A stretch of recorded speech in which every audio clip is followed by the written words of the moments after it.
Comunicándonos, ahora nos sumergimos en un mundo apasionante como es el de la maquinaria agrícola y todas las prestaciones vinculadas a este sector fundamental para que se puedan producir, como producimos hoy en la Argentina, 130 millones de toneladas por año. Y para ello contamos con la presencia de Gustavo da Cruz, socio gerente de SIDAC S.r.l. Gustavo, bienvenido a Comunicándonos. Muchas gracias por la invitación. Bueno, contanos un poco, primero, antes de entrar en tema, pero ¿qué es SIDAC hoy? Bueno, SIDAC es una empresa de origen familiar que la fundó mi papá con su socio. Ellos trabajaron 26 años en Deus, Argentina, la primera fábrica de tractores que hubo acá en Argentina. Y SIDAC empezó reparando motores exclusivamente de una marca, ¿no? De Deus. Luego, con el tiempo y por las necesidades del mercado, se agregó otra marca. Con el nombre de Mundo SIDAC entramos en la marca Cummins. Y bueno, como los cambios de tecnología para seguir con dos marcas, en el año 2009 empezamos con el proyecto más importante de SIDAC, que es el proyecto que se llamó Eurotorque, que era ser dealer de la firma FPT. FPT es una marca de motores del grupo CNH Industrial. Entonces hoy SIDAC está con servicios en dos marcas, como Mundo SIDAC en Cummins, claro, y el proyecto más importante que es Eurotorque con FPT. Hablándonos un poquito más de esto de FPT, ¿no? Porque de pronto no es una marca tan conocida, tan instalada en la cabeza hoy, en nuestro caso, de productor agropecuario, ¿no? Pero, ¿qué viene a hacer FPT? Sí, realmente la marca no es conocida en el mercado argentino, de hecho en latinoamericano, pero sí es conocido el producto, por eso hay que hacer un trabajo de marca importante.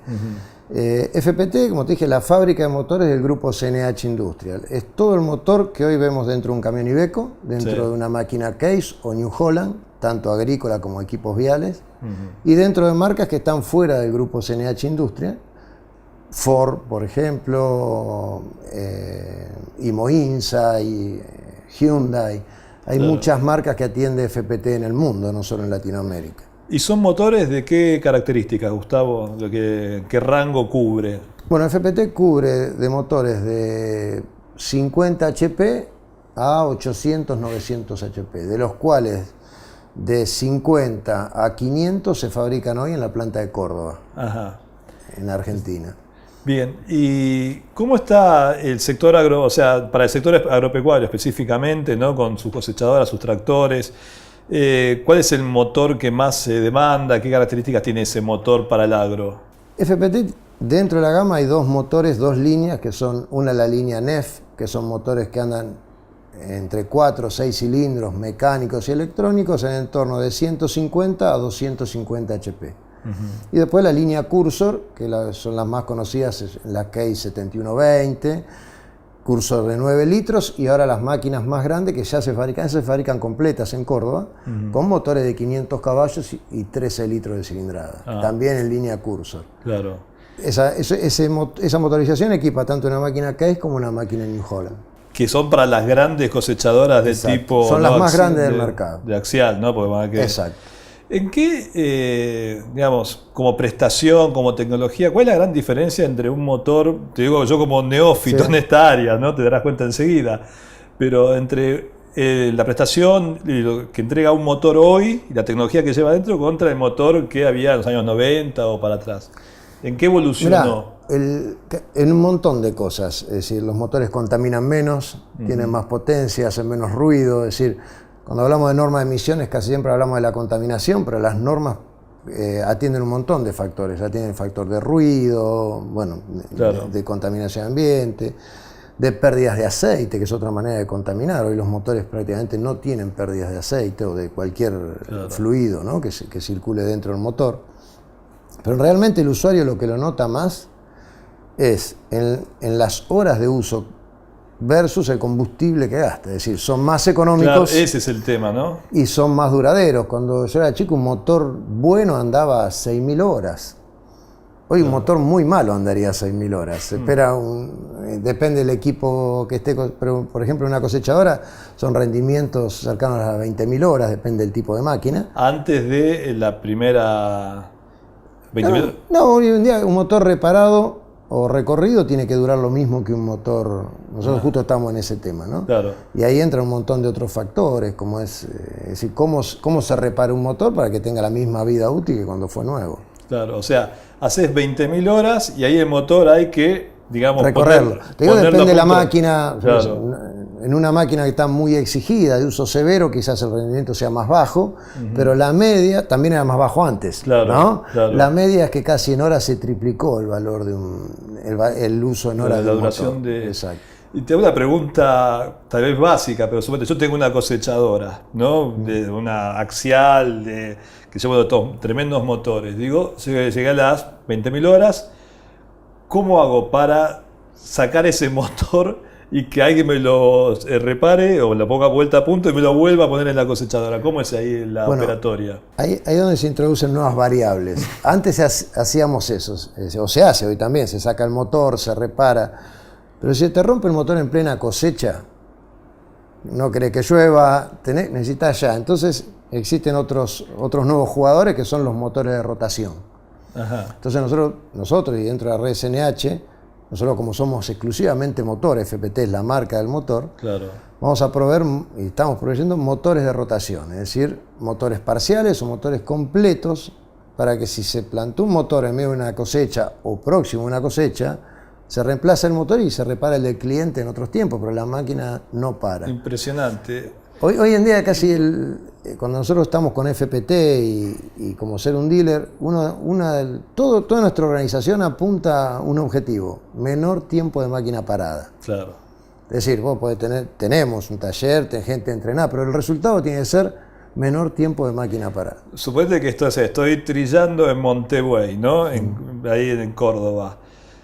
Sácate, me plantó la cosechadora, tengo un problema de motor, te llamo Gustavo, se plantó. ¿Cuánto me demoras en llevarme un motor, agarrar ese y arreglarlo? Y es decir, si el motor lo tenemos en Buenos Aires va a ser en un día, pero la idea es determinar algunos centros, como por ejemplo en Santa Fe, Totoras, en el norte, en Tucumán, y poner los motores de rotación antes que se rompan ahí. Claro. Entonces después el que viajaría sería el motor a reparar, pero la máquina ya está caminando. Mirá.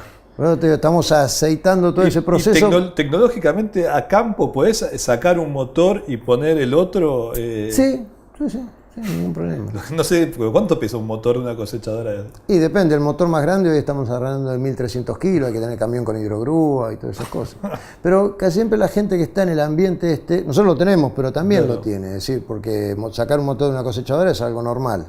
Claro. Y bueno, hay que tener los elementos para poder sacarlo. Ahora también lo que me imagino que va a haber cambiado es que alguna vez en alguna trilla, ¿no? Que haya algún problema con la máquina.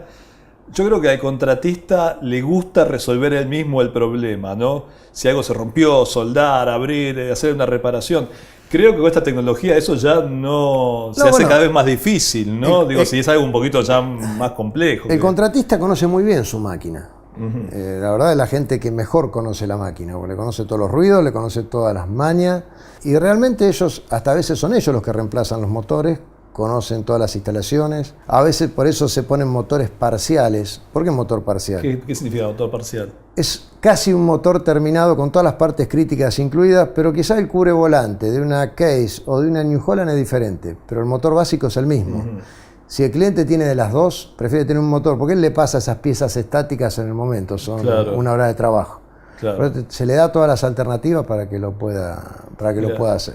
Mira vos, ¿cuál es el plan de FPT para de acá en adelante, ¿no? Se inauguró un centro acá en Argentina hace muy poquito. Exacto, fue el 9 de noviembre de este mes y nosotros somos el primero, no vamos a ser el único, porque de hecho FPT va a armar una red no solo en Argentina, sino en Latinoamérica. Así que calculamos que en los próximos años vamos a tener 2 o 3 puntos que trabajarán con nosotros y con lo que es la red SNH en equipo, ¿no? Claro. Pero lo importante es que dentro de la red SNH existen diferentes categorías. Están los dealer master, que somos nosotros, y los dealer estándar. Los master tienen que incluir completamente el circuito de reparación de un motor dentro de la empresa. Tener rectificadora, tener taller, tener laboratorio de inyección y tener servicio especializado en taller y a campo.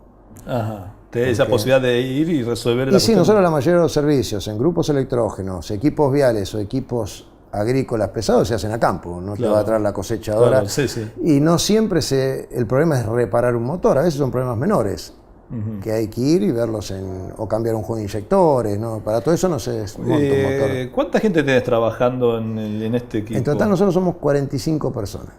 Me imagino que deben ser gente con gran capacitación en el tema Y sí, del nosotros motor, hemos ¿no? dividido un poco el plantel porque todos los que mecanizan piezas, conocidamente como rectificadoras, son metalúrgicos, son Claro. gente de máquinas herramientas, y después tenemos todo el grupo de mecánicos, que son los que arman los motores, los que prueban los motores en banco de prueba y los que van a hacer servicio a campo, ¿no?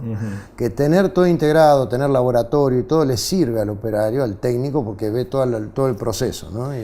Esa gente que hace este trabajo, que son egresados de escuelas técnicas, se han formado así, tienen... Mirá, ¿qué yo tipo siempre digo que los mayormente son curiosos. No, porque tenés que ser curioso para esto. Si Claro. no sos curioso, ¿por qué pasa? El mecánico tradicional, cuando vinieron los motores electrónicos, no quiere saber nada con los cables. Es como que eso Claro. lo tiene que arreglar otro. Si sos un puramente electrónico, pero no sabés nada de mecánica, tampoco podés reparar un motor. Entonces hubo que armar un Claro. equipo y bueno, muchos técnicos los tenés que formar. Por eso es bueno estar dentro, por ejemplo, del centro de formación que tiene FPT en Torino, en Italia, es uno de los mejores del mundo. Nosotros mandamos técnicos a Mirá. formar ahí. Ahora tienen otro que se está inaugurando ahora en Brasil, para todo lo que es Latinoamérica. Y lo importante de estar dentro de una red es que estás en lo último de la tecnología, es decir, Claro. no estás en una facultad, ya está en la terminal, va a llegar algún día. Por supuesto, todo lo que en la facultad te da herramientas para poder entender lo que está pasando, ¿no? Claro. Por eso también tengo un ingeniero como jefe de servicio y todo lo Claro, demás. es fundamental. Porque también tenés que procesar toda esa información. Y otro tema, poder explicarla al cliente. Porque el que no entiende empieza a anular cosas de las máquinas porque se piensan que no sirven para nada y hay cosas que realmente hay que explicar cuál es el beneficio. Qué importante eso, ¿no? Y no, Porque- por ejemplo, un camión Euro 5. Ya lo que conocíamos como un silenciador es un catalizador. Ahí se produce una reacción. Si vos lo sacas, el motor no va a funcionar ahora, se te va a derratear. claro. Entonces tenés que saber explicar para que... Esto que decís, Gustavo, de Euro 5 es la nueva normativa que hay Para vehiculares. Para camiones, ¿no? Para camión, exacto. Para todo lo que sea vehicular, también, casi siempre en máquinas agrícolas es Tier 3, Tier 4, Tier 5, pero también estamos avanzando en normas para las máquinas. Vos que estás en contacto, digo, más allá del servicio que brindás, ¿no? Estás en contacto con los popes de las empresas de maquinaria a nivel mundial, ¿no? O sea que, de alguna manera, vas viendo cuál va a ser la tendencia en la maquinaria. ¿Qué es lo que nos va a sorprender de acá los próximos 10 años en materia de tractores, cosechadoras, según lo que vos estás viendo? Yo lo Gustavo? último que vi que me impresionó a mí, no sé si lo vieron ustedes, que es el tractor sin operador. Sí, sí, Parecía un robot y es un robot. claro. Pero bueno, nosotros estamos, en lo que es profesionalmente, estamos muy sobre el motor, que tiene un montón de cambios, pero la tecnología avanza sobre toda la máquina. Vos viste que hoy los cabezales van paralelo al piso para no desperdiciar los cabezales Claro. de cosecha, con un sensor que mide la distancia Claro, al suelo, por más que la claro. máquina, la rueda agarre una loma y se levante del piso. Claro. Por eso te digo, la tecnología nos sorprende porque va en No, es impresionante. Va en toda es la máquina, impresionante. no solo en el motor. A lo que nosotros nos asiste al motor, y bueno, ya te digo, menores emisiones, menores ruidos, es decir, mejor calidad de combustible, de lubricante. Nosotros tenemos un montón de cosas para atender. Pero hoy en día la computadora de un motor se comunica con la computadora de la máquina. Ya dialogan entre ellos, ¿por qué? Por distintas, las aceleraciones son por demanda de carga, no solo por lo que el operador... A ver, ¿cómo es esto? Que la computadora, ¿qué información, qué es lo que hace la computadora del motor? A El ver. motor tiene una computadora que gestiona el motor. Por ejemplo, lee una presión de turbo, libera una cantidad de combustible, lee una presión de escape, una temperatura de escape, va gerenciando todo el motor. Pero a su vez la máquina tiene necesidades. Por ejemplo, una máquina avial o una máquina agrícola necesita más potencia porque se hundió la máquina en un terreno blando, entonces demanda y le va a llegar al motor por línea CAN la señal de que necesita más potencia y el motor se va a acelerar para atender ese requerimiento. Claro. Eso lo hacen entre dos computadoras. Si agarramos una máquina vial más moderna, vas a ver 3 computadoras que dialogan entre sí. Porque O sea, al operario, el rol del operario es básicamente mantener en algunas cosas... que nada se vaya de su rumbo, porque ya está, digamos, con tantos sensores, todo digitalizado, ya prácticamente... Algunas cosas se le han simplificado mucho Y otras cosas también requieren la habilidad porque siguen manejando un montón de variables el operador también, ¿no? Es decir, no es menor. Al contrario, se tiene que capacitar para poder entender lo que está manejando hoy en día, ¿no? Vos sabés que a mí no me gustan los autos automáticos, no me gustan los autos donde vos puedas hacer los cambios. Y yo viví convencido, o estoy todavía, no lo quiero admitir, que soy más eficiente con los cambios yo que si es un auto automático.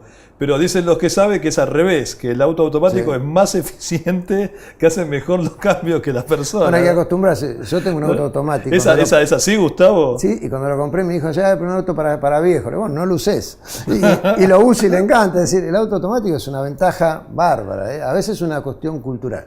Sí, digo, y no querer admitir que la máquina lo hace mejor que vos. Exacto. Es decir, en promedio lo va a hacer mejor que nosotros, porque vos a veces vendrás distraído y te olvidás de poner un cambio, claro, o una cosa, bueno, eso no lo va a hacer porque no se distrae. Claro, no va a tantas vueltas, va a saltar el cambio, por eso en promedio va a ser mejor. Gustavo, contanos un poquito qué estás percibiendo en el sector agrícola, bueno, ya un año de un nuevo marco económico y político, que digamos, en algunos aspectos ha sido muy pro campo, ¿no? ¿Cuál es el feedback que vos tenés en lo tuyo? Nosotros lo que estamos notando, bueno, tuvimos un año, un resumen malo, esperable un poco, ¿no? Por todos los arreglos que había en las variables económicas, no esperábamos. Pienso que el trabajo de base que se hizo está bien, porque es ordenar, es decir, tenés datos confiables, ahora puedes tomar decisiones en base a lo que estás viendo, pero lo que podemos observar nosotros es que ya el agro ya arrancó. Y eso es positivo, se nota, es decir, en el interior se está trabajando bastante bien. Es decir, ahora pasó al revés, casi siempre venía primero Buenos Aires y después el interior, ahora viene primero el interior, lejos creo, y después está lo que es conurbano y todo esto que viene bastante más atrasado. Y otra cosa que observo que nosotros somos una pyme, pero pasa en empresas grandes, tenemos sobrestock de mucha mercadería, porque era la manera de protegernos de inflación, de variaciones de cambio. Entonces a veces estamos trabajando y no estamos reponiendo algunos ítems, que eso parece que el despegue no pasó, pero ya empezó, porque tenemos que adecuar nuestros stocks a una rotación lógica y no tener sobrestock de piezas. Entonces todas esas variables se van a ir acomodando en los primeros meses. ¿Qué te llega de las empresas que venden tractores, que venden cosechadoras o implementos o sembradoras acerca respecto a la demanda? La demanda está empezando. Y las perspectivas son muy buenas, es decir, la gente de CNH tiene buenas perspectivas para el año que viene, la gente de Basali quiere hacer una máquina nueva, es decir, cuando alguien quiere sacar una máquina nueva para atender al mercado, quiere decir, las expectativas son buenas y ellos manejan una información por ahí distinta a la nuestra. A nosotros nos interesa porque estamos en el ambiente, pero nosotros estamos más centrados en lo que es dar un servicio a la máquina que ya está en la calle, ¿no? Y bueno, pero las perspectivas de los fabricantes son buenas para los próximos 2 años. ¿Y pensás que el que fabrica localmente va a ser competitivo respecto del que importa, la máquina importada, o son dos mercados diferentes? ¿Cómo lo ves eso? Hoy en día está a la vista que la máquina importada es una máquina de mejor calidad que la que se produce acá. Haciendo una salvedad, es decir, las Case y New Holland, las más grandes, ya se producen en Argentina y son máquinas de primera tecnología mundial. Quiere decir que los fabricantes nacionales, en el caso de Basali, que es el que más conocido en cosechadora, seguro que va a adecuar un producto. En Argentina se puede hacer un producto, de hecho se hace, sí. Así que pienso que no van a tener ningún problema, es más que nada una decisión, porque si tenés un producto de calidad lo podés exportar. Cuando no tenés un producto tecnológicamente viejo, te tenés que conformar con el mercado local, y eso te limita. Está bien, muy bien. Bueno, no sé si quedó alguna cuestión que quieras comentar, Gustavo, acerca del proyecto de ustedes. No, sí, que el proyecto nuestro, bueno, ya te digo, es lo más ambicioso, nos costó bastante, estamos con esto del año 2010, prácticamente 2009, y con los idas y vueltas de las importaciones y todo, bueno, en el 2016 salió a la luz y bueno, tenemos mucho trabajo para hacer, el país es grande. Y FPT no solo atiende al mercado del agro, que es el que más nos llama hoy acá, pero también estamos en todo lo que es generación de energía, motores marinos de trabajo y de recreación, en la parte de camiones con Iveco y Ford, por lo tanto estamos y en las máquinas viales, que es otro de los mercados que está arrancando recién ahora, porque licitar una obra lleva mucho más tiempo pone todos los parámetros, se objeta, bueno, hasta que se ejecuta la obra, a veces tarda un año en arrancar una obra, hasta que se empieza a licitar y se pone en ejecución. Entonces FPT, como te digo, están todos los sectores de la economía. Eso es lo que nos sirve a nosotros, que estamos en todos los lugares. Bueno, así que ahí esperemos entonces, Gustavo, que realmente el año que viene sea mejor que este y el 2018 mejor que el 2017. Yo creo que el 2017 va a ser seguro mejor que este. O sea, hay muchas cosas, es decir, ¿qué hablábamos si hacemos memoria hace un año? En cualquier café se hablaba del dólar. Claro. El dólar, hoy ya no habla más nadie del dólar. Es decir, bueno, no te creas, que no, bueno, hay mucho que está diciendo, está medio atrasado. Está bien, pero es algo más lógico, es algo atendible, lo que sí hay un técnicamente, cambio. Pero cuando discutíamos si valía 9 o 20, claro, era una discusión bastante fuera de tono. Sí, sí. Ahora podés discutir si vale un 10% más, si lo rodeás con otras cosas. Son discusiones técnicamente viables en cualquier parte del mundo. Antes estábamos discutiendo si la rueda era cuadrada. Entonces ya es bueno estar discutiendo cosas posibles. Gustavo Dacruz, socio gerente de SIDAC SRL, acá en Agroempresario, Comunicándonos y compartiendo esta valiosa información sobre el mundo de la maquinaria agrícola. Muchas gracias, Gustavo, por estar acá. Gracias a ustedes por dejarnos mostrar un poquito de nuestra empresa y bueno, es un gracias gusto. por estar siempre al lado nuestro. De nada, Gustavo.